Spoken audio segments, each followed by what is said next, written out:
Nitong nakaraang araw nga ng linggo, dahil rest day namin ay wala kami magawa. Kaya naisipan namin na kami ay maggala at dito nga ang balak namin puntahan sa food park sa Calamba, to sa Barangay San Jose, sa ginagawang bypass road na bago. Kaya lang eto, pagdating namin ay merong mga poso at dahil daw araw ng linggo, kaya hindi sila nagpapapasok ng sasakyan dahil daw maya-maya ay maraming magdadagsaan at makakahambalang lamang ang mga sasakyan kapag dito pa sa loob nagpark. Dahil si Marie ay hindi pwedeng maglakad ng malayo kaya hindi na lang kami tumuloy. At ako naman dahil sa gusto kong maggala, nakaisip ako ng pupuntahan. Naisipan ko na magpunta na lang sa Tagaytay.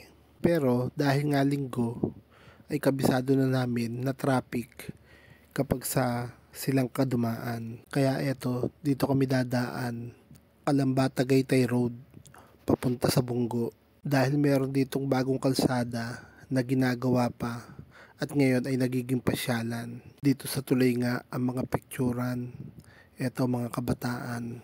Enjoy sila dito dahil maganda ang tanawin. Eto nga ang tulay na bagong gawa. Dadaan tayo dito at lalampas para makapunta sa Barangay Mabato. At eto na nga tayo. Welcome to Barangay Mabato. Ito ay bagong kalsada na papuntang Tagaytay mula sa Calamba. Ito ay tinatawag na ngayong Snake Road. Hindi ko lang sigurado kung nandito si Goku. Pero nakakasigurado ako na walang gaano dumadaan dito. Wala tayong gaanong makakasalubong. Pailan-ilan lamang. Kadalasan ay mga nakamotorsiklo. Marami pa kasing hindi nakakaalam ng daan na to. At madaming matatarik na kalsada sa daan na to. Eto, kita nyo naman dito, kaliwat kanan ay bangin. At kita nyo rin sa banda roon, ang Tagaytay Highlands. Ito nga ay barangay ng Dapdap East. At dito nga sa dulo, ang pakanan ay papuntang Kasile, Barangay Kasile ng Cabuyao, Laguna. At dito nga sa kaliwa, dito tayo liliko, papuntang People's Park. At dahil nga linggo at walang pasok, ay napakadaming pupunta rito para mamasyal. Dito magbabayad tayo ng para sa parking na 20 pesos lang naman. Ito, pag akit natin ng parking ng People's Park, makikita natin ang mga tindahan dito ng iba't ibang kakanin, mga bulaluhan, at mga souvenirs. Pagdating dito sa gate, ay magbabayad na kami. 30 pesos ang isang tao. At nakita ko nga rito ang mga sasakyan. Kaya itinanong ko kay kuya kung pwede ko ba ipasok ang sasakyan.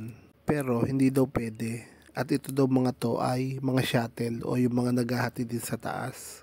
Kaya mo ba? Oo. Sasabihin Basta hindi matulad iyo, ha? Sabi sir, parang baliktad yung tanong ni sir. Bakit ang teatro yung asawa? Kung kaya. Hindi siya. Nakaya. Gusto mo sumakay ng libre, B? Ah. Papahuli kita dito sa PNP. 10 piso lang ang bayad bawat isang tao sa mga shuttle na to. Kapag yung mga medyo mahihina at may katandaan na ay gustong umakyat, mas mabuting sumakay sila dito. Kami naman ay maglalakad dahil minsan lang naman kami lumabas. Gusto naming mamasyal at makapag-exercise na din na kaunti. Tayo ng magkapatid, napakatulin. Iba talaga pagkakabataan pa, baliwala, kala mo hindi nahihirapan. Pero ako pagdating dito sa kalagitnaan, medyo nangangalay na mga binti ko.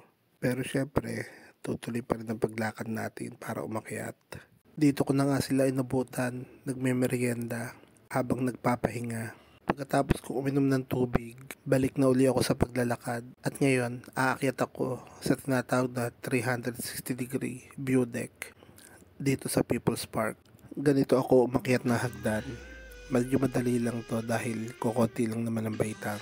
Dito nga sa taas ay marami mga namamasyal, may pamilya at mga kabataan na barka-barkada. Ngayong pababa na ako, ipapakita ko naman sa inyo kung paano ako bumaba sa hagdan. Kung pagmamasdan nyo ay para akong nahihirapan. Pero sa totoo lang, mahirap lang sa akin to. Ngayon sa pagbaba kong to, dahil may hawak akong bote ng tubig. Dito sa baba ay may pilihan ng mga souvenirs, mga sombrero, t-shirt, at syempre, hindi mawawala ang keychain. Hanggang 6 PM lang ang People's Park in the Sky, kaya ngayon ay bababa na kami at maglalakad na uli papunta sa parking. Konting baliktanaw sa kabataan namin.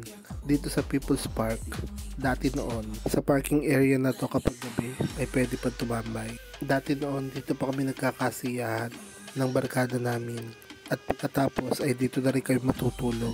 Pero ngayon, hindi na to pwede dahil naghigpit na rito ang Tagaytay City para na din sa kapakanan at kaligtasan ng nakararami, taga rito man or dayo.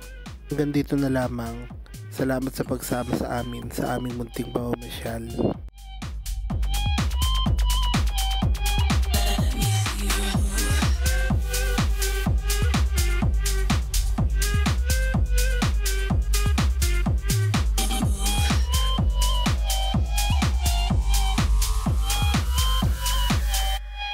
Let me see you.